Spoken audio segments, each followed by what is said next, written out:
یہ بات ہے قرآن کی۔ کہاں ہے محبت کا وہ اللہ جسے کسی نے نہیں دیکھا، جو ہمارے خداؤں کے سامنے کھڑے ہونے کی جرت کر سکے؟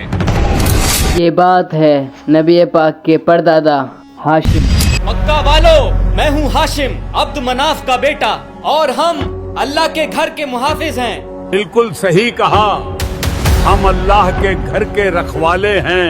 کسی میں ہمت نہیں ہمارے قافلے کو روکنے کی۔ یہ بات ہے سورہ قریش کی۔ لإيلاف قريش إيلافهم رحلة الشتاء والصيف۔ اور مدرسے میں اکثر حافظ صاحب ڈنڈی مار کر یاد کرا ہی دیتے ہیں۔ لإيلاف قريش إيلافهم رحلة الشتاء والصيف۔ لیکن زندگی میں ایسے موقع بہت کم ہوتے ہیں جب کوئی یہ بتاتا ہے کہ اصل میں سورہ قریش ہے کیا اور کیوں اللہ نے اسے نازل کیا۔ قریش بڑا گھمنڈ کرتے تھے اپنی دولت پر، مگر اللہ نے انہیں یاد دلا دیا کہ یہ سب اس کا دیا ہوا ہے۔ اور کیا ہے سورہ قریش کے نازل ہونے کی پیچھے کی کہانی، اور کون تھے امر الاولیٰ عرف ہاشم؟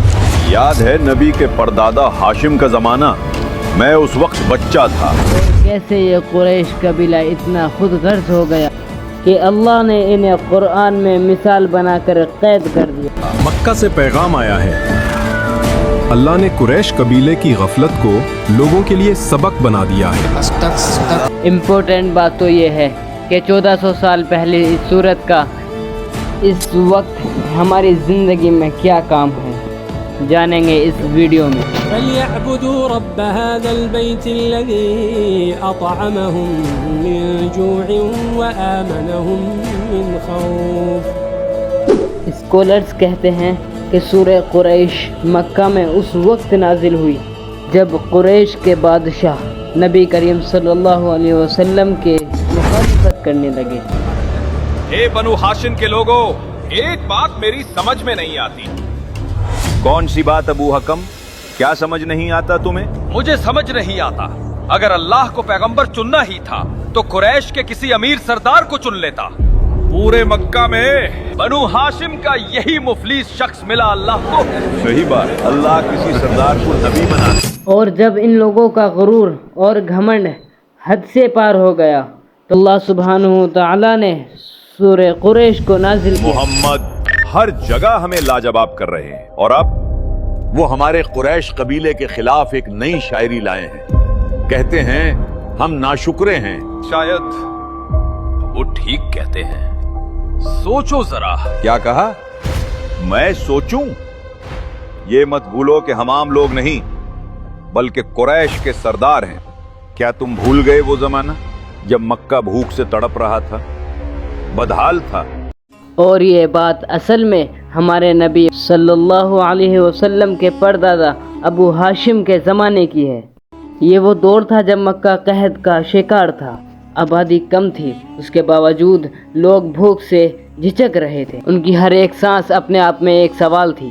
کعبہ کے اندر اور اس کے آس پاس 360 بتوں کو رکھ دیا گیا تھا، اور دن رات ان کی پوجا کرتے اور ان کو اللہ تک اپنی بات پہنچانے کا وسیلہ سمجھتے۔ ہماری دعاؤں کا وسیلہ بن۔ اے ہبل، بچے بھوک سے مر رہے ہیں، رحم کر، رحم۔ اور یہ زمانہ اتنا مشکل تھا کہ لوگوں کو خواب میں بھی روٹیاں نظر آتی تھی۔ کل میں نے ایک خواب دیکھا، ہم دونوں بیٹھے تھے، پیٹ بھر کر روٹی کھا رہے تھے اور پھر سیر ہو کر ٹھنڈا پانی پیا۔ وقت اپنی رفتار سے بڑھتا رہا، مکہ والے اس کی پوجا کرتے رہے، اپنے دیوتاؤں سے بھیک مانگتے رہے۔ ہماری دعا کو اللہ تک پہنچا دے، حبل کی شان سلامت رہے۔ دھیرے دھیرے انسان اور جانور مرنے لگے۔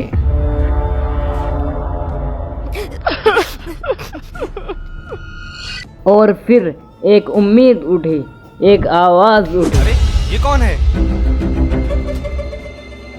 عبد الہاشم، کعبہ کے سردار آ رہے ہیں۔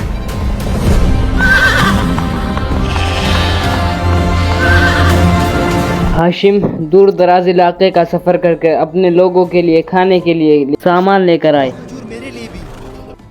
وہ پیاسوں کو پانی پلاتے، اور بھوکوں کو کھانا کھلائے اور اپنے لوگوں کی بہت خدمت کرے، لیکن پھر بھی بھوک کے بادل ان پر منڈراتے رہے۔ گزر جائیں گے لیکن تمہیں اس مشکل کا مکمل علاج نکالنا ہوگا۔ مکمل علاج یعنی مکہ کو ایک ایسے پلان کی ضرورت تھی جیسے اس قحط کو، اس بھوکمری کو ہمیشہ کے لیے ختم کر دیا جائے۔ ہاشم صبح شام پلان بناتے رہے، اپنے لوگوں کی فکر میں گھلتے رہے۔ وہ جگہ جگہ جا کر بڑے بوڑھوں سے رائے لیتے رہے کہ شاید کوئی راستہ، کوئی حل نکل آئے۔ میں اپنے لوگوں کو اس حال میں نہیں دیکھ سکتا، آپ سب بزرگ ہیں مکہ کے، کوئی راستہ دکھائیے۔ پر کوئی پریشانی سے نکلنے کا کوئی حل، کوئی راستہ نہ بتا سکا۔ ہماری سمجھ میں کچھ بھی نہیں آ رہا ہے، کیسے نکلیں اس مصیبت سے؟ اس علاقے کے بارے میں تم تو جانتے ہو۔ مکہ ایک ریتیلا علاقہ تھا، نہ پھل پیدا ہوتے تھے، نہ سبزیاں، نہ ہی سونے کی کھدانیں تھی، نہ ہیرے کی۔ چاروں طرف بس ریت ہی ریت تھا اور کچھ مٹھی بھر بھوکے لوگ۔ وقت یوں ہی گزرتا رہا، نہ جانے کتنے لوگ موت کے شکار ہو گئے۔ قاسم یوں ہی غور و فکر میں ڈوبے رہے، پر ایک دن ایک خیال آیا۔ مسلمانوں کی سب سے بڑی طاقت اللہ کا گھر کعبہ ہے۔ یہ میں نے پہلے کیوں نہیں سوچا؟ یہ تو سب سے بڑی طاقت ہے۔ اور اسی کعبے کا نام استعمال کر کے وہ مکہ کا پہلا تجارتی سفر کرے۔ قبیلے والوں، ہم کاروبار کریں گے، سردیوں میں یمن کا سفر کریں گے اور گرمیوں میں سیریا کا۔ یہ کیا کہہ رہے ہیں؟ تعجب ہے، یہ بات تو کبھی سنی نہیں۔ حد ہے۔ یہ اعلان سن کر مکہ والوں کے ہوش اڑ گئے۔ آج تک کسی نے ایسی بات نہیں سوچی تھی۔ قاسم کا یہ اعلان اصل میں ایک موت کا اعلان تھا۔ کیا یہ ایسی بات نہیں جیسے ہم خود اپنی موت کو دعوت دے رہے ہوں؟ ہاں بالکل، پاگل پن ہے، پاگل پن۔ شام ڈھلتے ہی ڈاکو ہمارا مال لوٹ لیں گے اور ہمیں قتل کر دیں گے۔ قبیلے والوں کی یہ بات سن کر ہاشم مسکرا دیے۔ انہوں نے ان سب کو سمجھایا کہ پریشان ہونے والی کوئی بات نہیں ہے، ہم اس بیت اللہ کے محافظ ہیں، ہم پر کوئی ہاتھ نہیں ڈال سکتا۔ بالکل صحیح کہا، ہاشم ٹھیک کہتا ہے، ہم پر کوئی ہاتھ نہیں ڈال سکتا، ہم ہیں قریش۔ اصل میں اس زمانے میں کعبے کے اندر 360 بت رکھ دیے گئے۔ یہ بت الگ الگ علاقوں کے، الگ الگ قبیلوں کے اپنے بتوں کی پوجا کرنے سال میں ایک بار ضرور آتے تھے۔ بار دیکھنا، لات اور عزا میرے تحفے سے خوش ہو جائیں گے، خاص تحفہ لایا ہوں ان کے لیے۔ ہاں کیوں نہیں۔ اگر کوئی قبیلہ قریش کے لشکر پر حملہ کرتا تو اسے اس بات کا ڈر لگا رہتا کہیں ایسا نہ ہو کہ یہ قریش والے ان کے بت کو نقصان پہنچائے، کہ ان کے بت کو کعبے سے نکال کر نہ پھینک دیں، کیونکہ ان دی اینڈ انہیں سال میں ایک بار اپنے بتوں کی پوجا کرنے جانا مکہ ہی تھا۔ اگر ضرورت بھی کی تو نکال دیں گے اس قبیلے کے بت کو۔ ہاں بالکل۔ جب یہ بات سب کو سمجھ میں آ گئی تو کچھ ہی دنوں بعد سب نے سفر کی تیاری کر لی۔ سفر لمبا ہے میرے بیٹے۔ بابا آپ فکر نہ کریں، میں جلد لوٹوں گا، بس اجازت دیں۔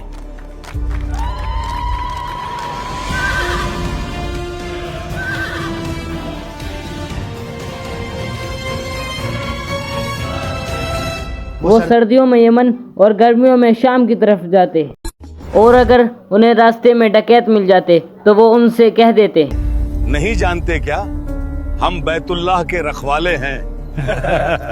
یہ بات سن کر ڈکیت شرمندگی اور خوف سے سہج مجھ جاتے۔ سے بہت بڑی بھول ہو گئی، معاف کر دیجئے۔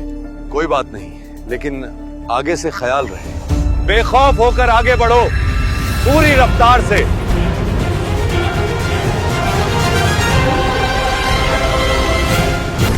تو اس طرح مکہ میں کعبہ ہونے کی وجہ سے قریش بے خوف ہو کر سردی گرمیوں کا سفر کرتے رہے۔ دیکھتے ہی دیکھتے مکہ ایک بزنس ہاؤس بن گیا، لوگ خوشحال اور امیر ہو گئے۔ قریش کو دنیا کا اتنا ایکسپوژر ہو گیا کہ وہ باقی قبیلوں سے دولت اور علم میں سب سے آگے بڑھ گیا۔ ان کے تعلقات کئی ملکوں کے بادشاہوں سے ہو گئے، اور انہی کئی سفروں کے دوران انہوں نے کیلی گرافی یعنی رسول خط سیکھا۔ بعد میں قرآن شریف کو لکھنے کے لیے استعمال کیا گیا۔ یہ رسم الخط میں نے سردی اور گرمی کے سفر کے دوران سیکھی ہے۔